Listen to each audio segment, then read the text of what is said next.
살다 보면은 생각보다 어려운 일들이 있죠. 아침에 잠 깨자마자 이불 박차고 일어나기.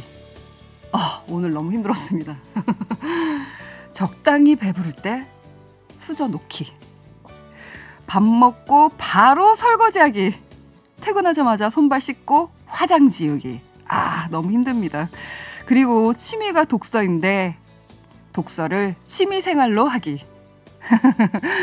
독서부터 음악 감상까지 잃어버린 취미를 되찾고 싶어지는 시간이죠. 오늘도 문학의 퐁당.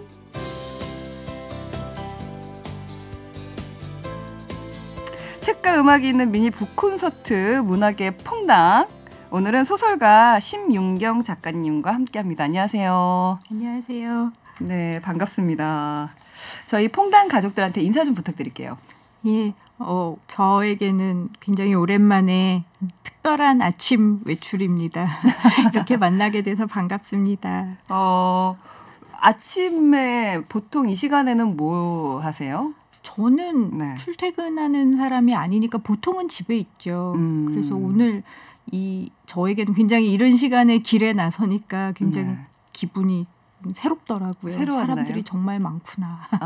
그렇군요. 예. 자, 그리고 문학의 퐁당 코너에서 우리 퐁당! 저희를 퐁당 빠뜨려 주실 분이죠. 자, 문학의 또 음악의 감동까지 더해주시는 두 분인데요. 그중에 한 분, 세계 1위의 하모니시스트 박종성 씨 나와주셨습니다. 안녕하세요. 네, 안녕하세요. 하모니시스트 박종성입니다. 그리고 영혼의 단짝이 옆에 있어야 되는데 안 계시네요. 네, 오늘은 영은 씨가 아주 피치 못할 사정으로 오늘 아주 오고 싶었는데 올 수가 없어가지고 오늘은 제가 혼자 연주하고요. 대신에 제가 연주할 때 함께 연주를 도와주려고 어젯밤에 아주 급하게 녹음을 해줘서 어쨌든 연주는 같이 할 거니까 너무 걱정 마시고요. 네, 그렇습니다. 오늘도 이제 문학의 퐁당 기대해 보도록 하겠습니다. 아까 전에 저는 아침에 잠 깨자마자 이불 박차고 일어나기가 너무 힘들었어요. 좀 공기도 조금 탁하고 무거워서 그런가 목 상태가 안 좋아서 좀 저는 목 관리를 계속 하고 있거든요. 두 분은 이제 가을이 깊어진 데다가 날씨가 좀 변하고 있는데 어떤가요?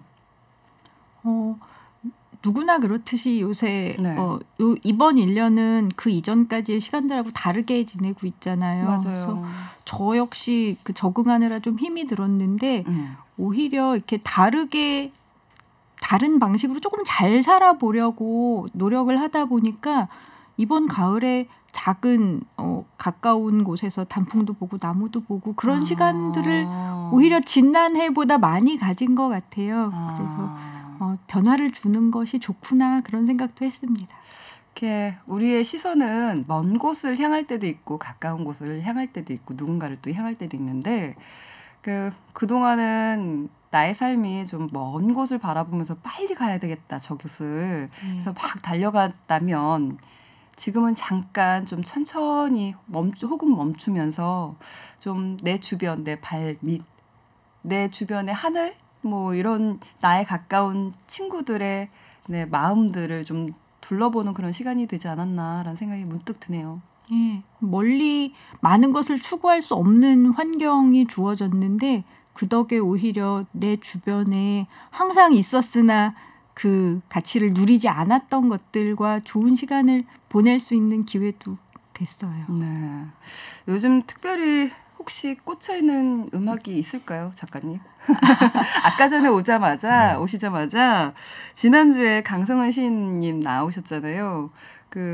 캐롤 좋아하신다고는 얘기를 갑자기 박종성 씨가 바로 그 자리에서 캐롤을 연주를 해주셨잖아요. 근데 그걸 들으셨다고. 예, 그 대목이 되게 감동적이었어요. 캐롤이라는 대답도 되게 뜬금없었는데 정말 뜻하지 않게 너무 마음을 울리는 멜로디가 나오는데 그 장면이 정말 기억에 남았거든요. 감사합니다. 미리 듣는 캐롤이어서 더 감동이 컸던 것 같아요.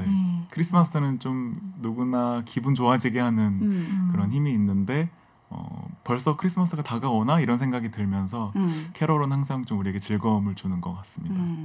지금 약간 그 코로나19 때문에 이제 너무 익숙해져 있긴 한데 저희가 좀 불안한 건 사실이잖아요. 그쵸. 내 앞이 내일이 어떻게 될지 약간의 불안함을 항상 그 서로 가지고 있는, 그래서 마음이 좀 어떻게 보면은 가을이 오기 전에 벌써 추워져 있는 게 아닌가라는 생각이 들었는데 캐롤을 딱 듣는 순간 마음이 막 따뜻해지는 거 있죠. 몽글몽글해지는 느낌이었어요. 혹시 작가님께서는 좋아하시는 노래 혹시 없으세요? 장르라든가? 요새 이제 제가 어른들과 조금 시간을 보낼 기회가 있어서 그분들 좋아하시는 노래들 녹음해드리고 그랬거든요. 근데 그중에 제가 하나 뜬금없이 꽂힌 노래가 네. 되게 오래된 노래인데 마포종점? 마포종점이요? 한 구절만 좀 부탁드려도 될까요? 어떤 제가요? 노래, 어떤 노래였는지 기억이 안 나서 이런 사람 시켜요. 밤 깊은 마포종점 그렇게 나가는 노래. 예, 아시는구나. 가사는 잘 모르는 것 같은데 그렇습니다. 그 노래입니다. 좋다. 옛날 노래들 이렇게 들으면 이렇게 정치가 있어요. 맞아요. 네. 예. 되게 그분들 음성이 굉장히 따뜻하더라고요. 그래서 제가 그냥 우연히 스쳐들은 노래였는데 굉장히 꽂혀서 그분들 노래를 이렇게 컬렉션으로 해놓고 계속 되풀이해서 들었어요. 어른들한테 직접 그렇게 음악을 녹음해서 드리는 이유가 특별한 이유가 요새 있어요? 이제 트로트가 되게 인기였잖아요. 그래서 네네. 어른들이 그 노래를 듣고 싶으신데 이렇게 쉽게 접할 수가 없다. 그거 이렇게 모아줄 수 있느냐 하셔서 그냥 저는 이제 옆에서 요새는 이것도 인기라더라 뭐 이제 그런 정도였는데 정작 제가 꽂혀가지고 원래 인생이 그런 거죠. 아니 작가님이랑 이렇게 잠깐 이야기를 나눴는데 마음이 되게 따뜻하고 따뜻한 시선을 가지고 계신 분이구나라는 게 느껴졌습니다. 하지만 사실 우리 작가님께서 서울대학교에 분자생물학을 전공하셨다고요? 이 얘기 나오면 제가 맨날 되게 부끄러운데요. 대학교 때 전공은 생물학이었어요. 분자생물학과를 나왔고요. 네. 그러니까 청소년기에 제 장래 희망은 작가가 아니라 과학자였던 거죠. 예. 이과잖아요, 근데 그쪽은. 예. 그래서 석사까지 이제 연구원 생활까지 해보고 깨달은 것이 나는 전형적으로 이과가 아니라 문과였구나 하는 20대 중반에야 저의 이제 정체성에 대한 직시가 이루어졌고 특별한 계기 같은 게 있었을까요? 그냥 생활 속에서 천천히 깨달아지더라고요. 그러니까 생물학과가 사실 과학하는 사람들 중에선 가장 인문학적인 향기가 강한 과학 분야거든요. 생명을 다루니까요. 기원, 흐름 그런 개념들이 함께 있기 때문에 굉장히 아름다움이 있는데 이제 막상 연구원이 되면은 그때는 이제 짤 없이 데이터, 그래프, 통계 작은 것 하나 없이 이런 뜻입니다, 여러분 아시죠? 그런 진짜 정통 과학의 면모가 드러나고 그때쯤에는 이제 제가 나는 사실은 훨씬 더 정서적인 사람이구나. 정서적인 일을 하고 싶구나라는 걸 좀 늦게 깨달았어요. 그랬군요. 지난 2002년 자전적 성장소설 나의 아름다운 정원으로 한겨레 문학상을 수상하셨고요. 그래서 소설가로 데뷔를 하셨고요. 나의 아름다운 정원의 배경은 1970년대 후반에서 1980년대 초, 1970년대 후반에서 1980년대 초 인왕산 자락 어느 산동네에 살고 있는 동구의 이야기라고 합니다. 제가 간단하게 짧게 좀 소개 좀 해주세요. 인왕산 이 TBS 스튜디오에서도 가깝죠. 많이 멀지 않고요. 네. 시내 한가운데 있는 굉장히 작고 아름다운 산이에요. 네. 제가 실제로 그 동네에서 태어나서 자랐고요. 그 동네 서울 한가운데 있고 어찌 보면 한국의 정치와 역사의 중심인데 굉장히 시골스러운 그 마을만의 어떤 정취가 있거든요. 그래서 그곳에서 자랐던 제 어린 시절의 경험이 소설의 소재로서 좀 흥미롭기도 하고 또 어린 시절이라고 하는 건 보편적이기도 하니까 네. 예, 꼬마, 초등학생 꼬마가 목격하고 경험하는 한국의 정치의 격동 최근세사 네. 예, 의 컨셉으로 쓴 소설입니다. 아이의 시선에서 본 세상이면 예. 뭔가 또 좀 다를 것 같네요. 그렇죠. 사실 아이들은 무력한 존재들이거든요. 네. 어떤 결정권, 중대한 결정권을 가지지 못한 채로 부모의 결정에 의해서 이제 삶의 많은 것이 결정되는데 거기에 어른조차 어쩔 수 없는 거대한 힘과 흐름들이 아이의 감각으로는 어떻게 미치는지, 보통 사람들의 삶엔 어떻게 다가오는지 그런 것들이 저에겐 흥미가 있었습니다. 그럼 동굴을 통해서 작가님이 이야기하고 싶었던 건 어떤 이야기예요? 그것은 저의 이후 작품들에도 계속 반복되는 것 같은데요. 사실 역사를 만드는 것은 네. 어떤 거창한 물론 그 큰 흐름은 파워맨들이 네. 하겠죠. 하지만 그 삶을 성실하고 진실되게 살아가려고 노력하는 보통 사람들 하나하나의 결단 그것이 진짜 아름답고 가치 있는 것이다. 그런 저의 목소리를 담고 싶었어요. 네, 그렇군요. 그 이후에 이연의 연애, 서라볼 사람들, 사랑이 달리다, 사랑이 채우다 등 소설을 많이 내셨고요. 작년에 17년 만에 다시 성장소설을 발표를 하셨는데 제목이 설이 약간 두 글자 누군가의 이름이 그 왠지 막 귀에 쏙 꽂히는데요. 아까 동구도 그렇고 이번에는 설이 오늘 여러분께 낭독해 드릴 게 바로 설이의 작품에 이렇게 담겨져 있는 글인데요. 설이 왜 다시 성장소설을 쓰게 되셨나요? 예, 저의 첫 소설이 성장소설이었고 이제 현재까지로 마지막 소설도 성장소설이죠. 제 안에 아이의 목소리가 많이 남아 있어요. 예. 아이의 목소리라고 하면 어떤 제 의미죠? 어린 시절에 자라는 과정이라는 건 사실 한 개인에게 굉장히 복잡한 일이어서 자랄 때는 본인이 자라느라 바쁘고 힘들어서 그걸 이 일이 뭔지 모른 채로 그냥 자라고 끝나거든요. 근데 저도 그 시간들을 겪은 후에 제 아이를 낳아서 이제 부모로서 자라는 과정을 지켜보게 된 거죠. 그랬더니 제가 모르고 넘어갔던 성장의 많은 의미와 단계들이 그제서야 보이는 부분들이 있더라고요. 그리고 제가 했어야 했는데 못했던 것들, 하고 싶었으나 저에게 주어지지 않았던 것들, 그런 것들이 저에게 이제 뒤늦은 사춘기처럼 찾아와서 저에게 남아있는 아직 목소리를 내지 못한 어린아이에게 다시 한번 발언권을 주기로 했습니다. 저희가 잠시 낭독해드릴 부분이 어떤 부분이죠? 예, 오늘날의 아이들을 키우는 부모와 자식 양쪽 입장에서 서로 억울한 부분일 텐데요. 교육이라고 하는 거 꼭 필요하고 중요한데 양쪽의 입장이 굉장히 다르거든요. 열심히 해야 하고 인생에 중요한 것인데 그 우선순위가 어떻게 되느냐에서 아이와 부모의 입장 차이가 굉장히 큽니다. 우선순위에 따라서. 예. 그리고 서로 각자 다를 것 같아요. 예, 중요한 것이 그렇죠. 좋아하고 재능 있는 일을 해야 하느냐 아니면 잘 살 수 있는 일을 해야 하느냐. 그것에 대한 입장 차이는 부모와 아이 사이에 굉장히 크죠. 그리고 부모는 어떻게든지 아이의 인생에 도움이 되는 쪽을 권하고 싶어 하고 하지만 아이는 나에겐 지금 이것이 소중하고 흥미 있어요.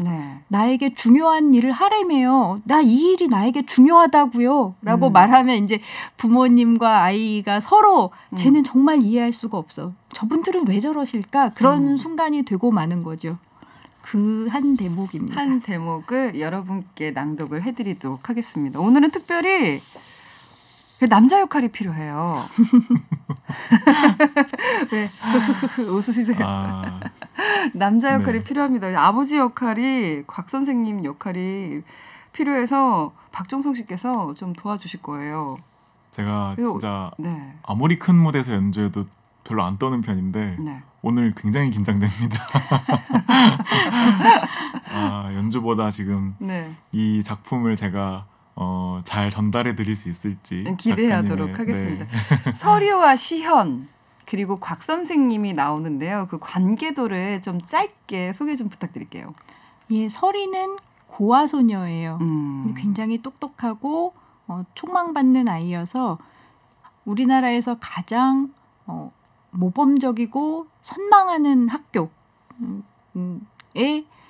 다니게 되고 그 중에서도 아주 엘리트 가정인 시현의 가정으로 위탁 양육을 받으러 가게 돼요. 그래서 그 부모님이 똑똑한 고아 소녀와 자기 아들을 함께 키우는 거죠.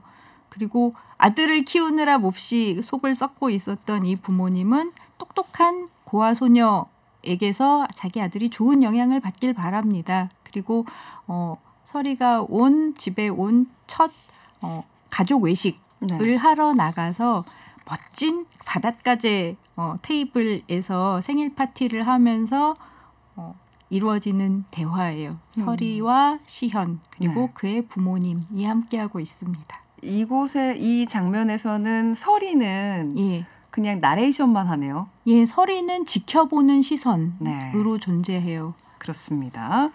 자, 그러면은 첫 번째 낭독 들려드릴게요.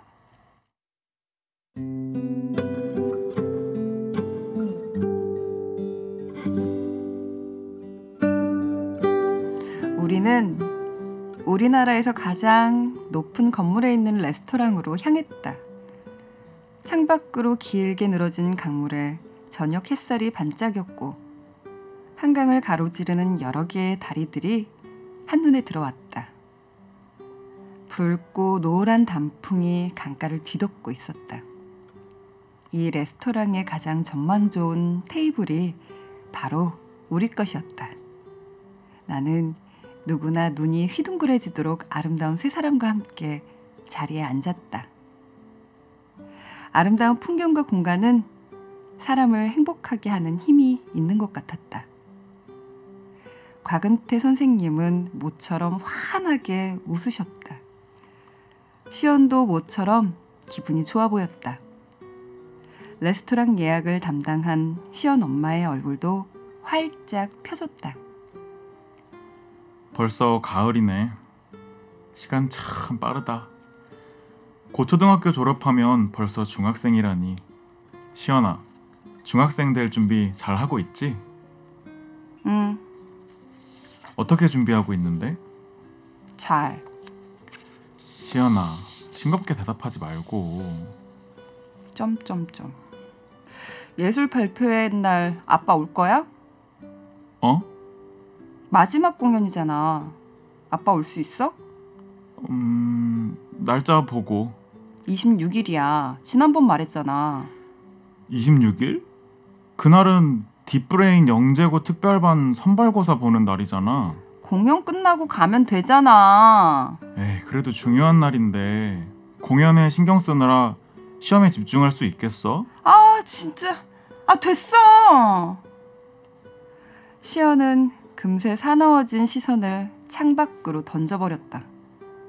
모처럼 이어지던 대화는 끊기고 곽은태 선생님은 굳은 얼굴로 시연을 노려봤다. 당황한 시연 엄마만 어떻게든 분위기를 수습해보려고 애를 썼다. 시연아, 아빠 생신이니까 좋게 얘기하자, 응? 뭘? 그러지 말고 모처럼 가족 외식이잖아. 누가 가족이야? 곽시연. 여보, 그냥 먹자. 따지지 말고. 너 지금 그거 무슨 뜻이야? 누가 가족이냐니? 알았어. 알았다고. 여기까지 와서 너 때문에 이렇게 망쳐야겠어? 누가 여기 오고 싶다고 했어? 그만 좀 해. 늘 이래야겠니? 그래. 다 나 때문이란 거지? 알았다고. 곽시연, 그만 좀 하라고. 그럼 누구 때문인데? 너 정말? 곽은태 선생님이 식탁을 쾅 내리쳤다. 꽉 움켜진 커다란 주먹, 푸른 수염 자국 아래에서 울근불근 움직이는 턱과 목의 근육, 덩치가 제발 좀 작았으면 좋겠다는 생각이 절로 들 만큼 곽은태 선생님은 정말 무서웠다. 아버지가 그렇게 무서운 모습인데 맞받아 흘겨보는 시연도 제정신이 아니었다.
네.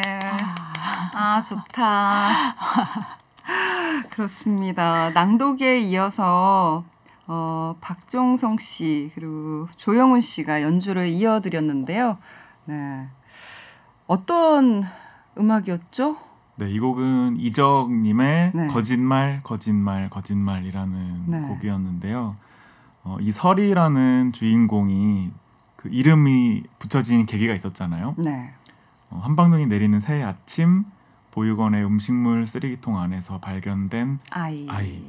이 이름을 아프다. 보자마자 네. 이 곡이 떠오르지 않을 수가 없었어요. 네. 이 곡도 역시 이런 버려진 아이들에 대한 노래였기 때문에 이 글을 읽는 내내 이 곡이 생각이 나서 이 곡을 정하지 않을 수가 없었습니다. 이 설이 이름을 지을 때 설이 얘기를 듣고선 좀 더 설명 좀 해주세요. 작가님께서 직접. 예, 굉장히 쓸쓸하고 추운 느낌의 이름이고 탄생의 스토리이죠. 설이는 버림받았다는 아픔을 가지고 내가 버림받지 않았다면 보통의 가정에서 부모님 아래 자랐다면 얼마나 좋았을까라고 하는 그 굉장히 간절한 소망을 품고 있는 아이입니다. 그런데 굉장히 운 좋게도 아주 존경스러운 엘리트 가정의 위탁 양육을 받게 된 거죠. 네. 그러면서 자기가 그렇게 꿈꿔왔던 동경해왔던 가족의 어떤 체험을 하게 되는데 그 장면은 사실은 서리가 꿈꿔왔던 그 그림하고는 상당히 다른 거예요. 아버지의 생일 식탁에서 이루어지는 방금 그 낭독했던 그 대화 같은 것. 아버지와 아들이 이렇게 굉장히 좋은 순간일 수 있잖아요. 그런데 어긋나죠. 그 거짓말이라고 하는 그 제목도 굉장히 절묘했던 게 아빠는 아이에게 좋아하는 일을 해야 한다. 건강하게 자라야 한다. 라고 말씀하시지만 그 밑에는 그런데 공부 열심히 해야 하지 않아. 이제 중학생인데 예, 라는 마음이 깔려 있죠. 네. 아들은 굉장히 예능의 재능이 큰 아이거든요. 그래서 예술 발표회에 정말 큰 기대와 열심을 바치고 있는데 아빠 생각에는 그건 중요한 게 아닌 겁니다. 이제 넌 컸으니까 더 중요한 일을 해야 하지 않아? 이 아이를 키우면서 너는 건강하고 밝게 네가 좋아하는 일을 하면서 자라라고 말했던 그 말과 아빠의 실제 속마음이 달라지는 순간이 왔어요. 그게 보통은 중학교에 갈 무렵이고 아이의 사춘기와 겹쳐서 많은 가정에서 이런 폭발적인 어려움들을 겪습니다. 지금 이 방송을 듣고 계신 많은 청취자분들 중에 뜨끔하시는 분들이 많으실 것 같아요. 근데 왠지 이제 저는 아직 싱글이니까 나의 아이는 나중에 가정이 생기면 아이는 이렇게 길러야지, 이런 방향으로 좀 하면 어떨까? 막 이렇게 상상을 해보잖아요. 근데 이렇게 주변의 이야기를 부모님의 이렇게 현실적인 이야기를 듣다 보면은 그 상황에 닥치면 나도 저런 선택을 할 수 있겠구나. 그 상황에 내가 안 닥쳤기 때문에 좀 이상적인 그런 그렇죠. 것을 꿈꿨던 게 아닐까라는 생각을 가끔 해봤거든요. 현실 육아라는 말이 있잖아요. 독박 육아, 현실 육아 확 옵니다. 네, 난 왜 오지? 네. 여기 계신 세 사람이 어쩌다 보니 다 예술계인 거잖아요. 네네. 우리들의 어떤 기질과 중요하게 생각하는 것이 굉장히 뚜렷한 사람들인데 이 아이가 예술적인 재능을 타고나면 어린 시절엔 부모님들이 굉장히 기뻐하세요. 그런데 공부를 본격적으로 해야 한다고 생각되는 순간이 오면 아이의 그 재능이 갑자기 거추장스러운 것이 되어버립니다. 어릴 때 즐겼으면 되지 않아? 정말 공감이 많이 가네요. 예. 이제는 너 먹고 살 일을 생각해야지. 그거 해서 먹고 살 수 있겠어? 라는 걱정이 자기도 모르게 입 밖으로 튀어나오는데 아이들은 그 순간에 굉장히 큰 혼란을 느껴요. 내가 열심히 했던 일에 대해서 왜 부모님이 더 이상 기뻐하시지 않지? 라는 좀 배신감도 섞여 있겠죠. 혹시 저희 집 이야기를 어떻게 들으시고 쓰신 건 아니죠? 실제로 네, 딱 저희 집 분위기가 그랬었던 것 같아요. 어렸을 때 성장할 때요? 저는 음대를 가고 싶어 했지만 어머니께서는 그래도 조금 더 안정적인 직업을 갖는 게 어떻겠냐 그런 걸로 좀 많이 갈등이 좀 있었죠. 실은 굉장히 보편적으로 일어나는 일이어서 뭐 딱히 취재를 한 것이 아니요. 주변에 정말 많은 일들이 많죠. 있습니다. 그렇습니다. 나의 아름다운 정원의 주인공 동구는 난독증을 가진 아이고요. 서리의 주인공 서리는 일부러 말을 하지 않는 한목증을 가지고 있는 아이예요. 두 캐릭터 모두 결핍을 설정을 하셨는데 이유가 있을까요? 예. 동구의 난독증이라고 하는 증세는 우리가 살면서 느끼는 도대체 세상이 왜 이런지 모르겠다. 이게 무슨 뜻이지? 왜 내가 배웠고 옳다고 믿었던 것과 세상이 이렇게 다르게 흘러가지? 세상을 알 수가 없다라는 그런 느낌이라면 서리가 앓고 있는 한목증은 말도 하기 싫다. 말해봤자 소용없잖아. 내 말 안 들어줄 거잖아. 안 들어줄 거잖아. 말 잘 듣는 사람을 좋아하지 말하는 아이는 버릇없다고 하잖아. 맞다. 맞아요. 왜 이런 거는 변하지가 않지? 그때나 지금이나? 이상하다. 작가의 말에 작가님이 이렇게 쓰셨어요. 아이들이 침묵하는 세상은 옳지 않다. 아이들이 되바라지게 자기 주장을 내뱉을 때 그것을 열린 마음으로 진지하게 받아주는 진짜 어른들이 많아져야 많아져서 세상이 좀 더 시끌시끌한 곳이 되면 좋겠다. 그러려면 우리는 아이들에게 어떤 가족이 되어주어야 할까라고 해주셨습니다. 네. 우리가 아이들에게 자기 생각을 똑바로 말하는 사람이 되어라라고 가르치면서 정작 아이가 똑바로 말하면 굉장히 불편해하죠. 부르르 하고 말아요. 저 자신도 그런 순간을 굉장히 많이 겪었고 네. 특히 사춘기 아이들은 뭐 인정사정 없잖아요.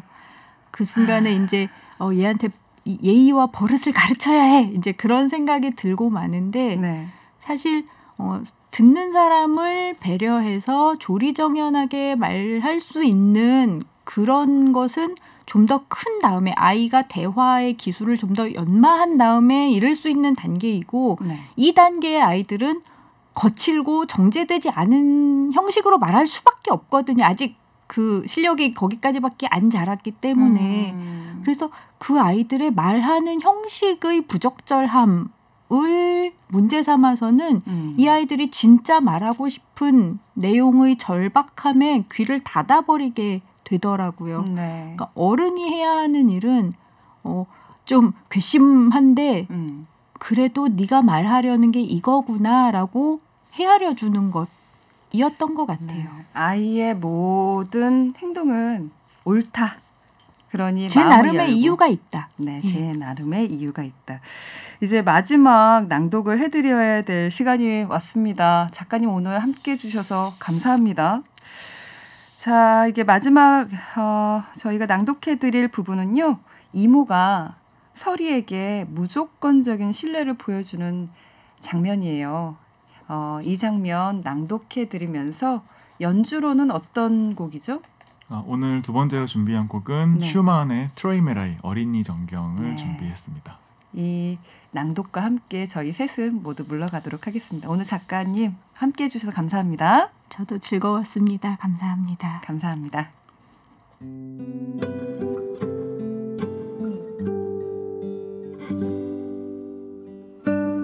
아이고 꼬맹아. 이모는 내 티셔츠 자락을 걷어 올렸다. 햇볕을 본 적 없는 새하얀 뱃살이 형광등 아래 모습을 드러냈다. 간지럼을 태우려는 건가 했는데 아니었다. 이모의 두툼한 손이 내 홀쭉한 배를 쓰다듬었다. 설아, 넌 온몸에서 제일 예쁜 데가 이 배꼽이다. 배꼽. 넌 갓난아기 때부터 신기한 아이였어. 다른 아이들은 적당히 달래고 꼬드기면 넘어오는데 넌 한 번도 그러지 않았지. 끝까지 자기 고집대로 했어. 나는 그게 늘 신기했어. 아무것도 모르는 조그만한 아기가 그렇게 자기 생각이 분명한 게 그게 신기한 일이 아니니. 근데 보니까 네 배꼽이 그렇게 생긴 거야. 나는 이모의 무릎을 벤 채로 고개를 목에 붙이고 배꼽을 내려다보았다. 늘 보던 그 배꼽 그대로였다. 이것 봐라. 네 배꼽은 이렇게 세로로 좁고 길쭉하잖아? 다른 아이들은 배꼽이 참외처럼 동그랗거나 튀어나왔거나 아니면 이모처럼 살이 쪄서 가로로 길게 짜부라지거나 그렇거든? 너처럼 이렇게 똑바로 서 있는 배꼽은 한 번도 본 일이 없어.